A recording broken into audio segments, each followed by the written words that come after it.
Hello అండి, welcome back to my channel. Diwali festival సందర్భంగా ఈరోజు ఒక మంచి స్వీట్ రెసిపీని చూపించబోతున్నాను. డ్రై కోకోనట్ పౌడర్తో చేసిన కొబ్బరి లడ్డూలు. వీటిని చాలా తక్కువ ఇంగ్రీడియంట్స్తో చాలా రుచిగా తయారు చేసుకోవచ్చు. ఫస్ట్ స్టవ్ మీద ఒక ప్యాన్ పెట్టుకొని ఇందులోకి 1 కప్పు కాచి చల్లార్చిన పాలను పోసుకోవాలి. 1 కప్పు డ్రై కోకోనట్ పౌడరు వేసుకోవాలి. తర్వాత ఈ కొబ్బరి పొడిని పాలల్లో కలిసిపోయేలా గరిటెతో ఒకసారి మిక్స్ చేసుకోవాలి.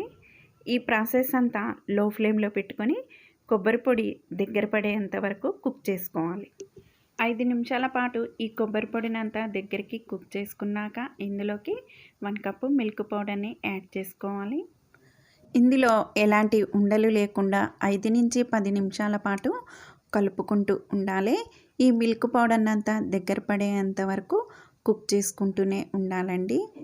ఇలా మనకి దగ్గర పడ్డాక ఇప్పుడు ఫ్లేమ్ని ఆఫ్ చేసుకొని దీన్ని ఒక బౌల్లోకి ట్రాన్స్ఫర్ చేసుకోవాలి.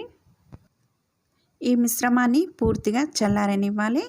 కంప్లీట్గా చల్లారిన తర్వాత ఇందులోకి 1/2 కప్పు షుగర్ పౌడర్ని వేసుకోవాలి.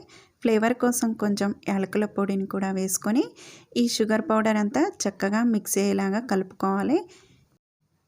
ఈ మిశ్రమం వేడిగా ఉన్నప్పుడు షుగర్ పౌడర్ని వేసుకుంటే లడ్డూలు విరిగిపోతాయి. ఇలా 2 నిమిషాల పాటు షుగర్ పౌడర్ని అంతా కలుపుకున్నాక చేతికి నెయ్యి రాసుకొని ఈ మిశ్రమాన్ని కొద్ది కొద్దిగా తీసుకుంటూ కొబ్బరి లడ్డూలాగా చుట్టుకోవాలి. వీటిని ఇలా లడ్డూలాగా చేసుకున్నాక డైరెక్ట్గా అయినా తినచ్చండి. నేను ఇక్కడ కొంచెం కలర్ఫుల్గా కనపడటానికి మధ్యలో వేలుతో ఇలా ప్రెస్ చేసుకుంటూ నెమ్మదిగా సైడ్కి ఎలాంటి క్రాక్స్ లేకుండా ఈ విధంగా ప్రెస్ చేసుకున్నాక వీటిని కొబ్బరి పొడిలో డిప్ చేసుకొని అన్ని వైపులా కోటింగ్ చేసుకొని ప్లేట్లోకి వేసుకోవాలి.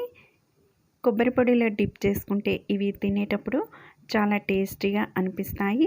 అలాగే అన్నిటినీ ఒకే సైజులో చుట్టుకొని కొబ్బరి పొడిలోకి డిప్ చేసుకొని రెడీ చేసుకున్నానండి.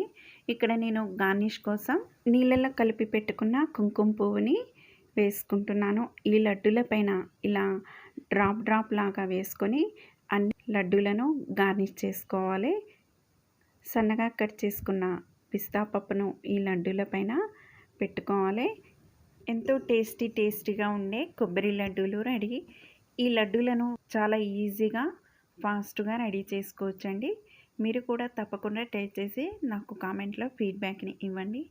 ఈ వీడియో మీకు నచ్చినట్టయితే లైక్ చేయండి, షేర్ చేయండి, కామెంట్ చేయండి. సబ్స్క్రైబ్ చేసుకొని పక్కనే ఉన్న బెల్ ఐకాన్ ప్రెస్ చేస్తే నేను పెట్టే వీడియో నోటిఫికేషన్ మీకు తప్పకుండా వస్తుంది. Thank you for watching.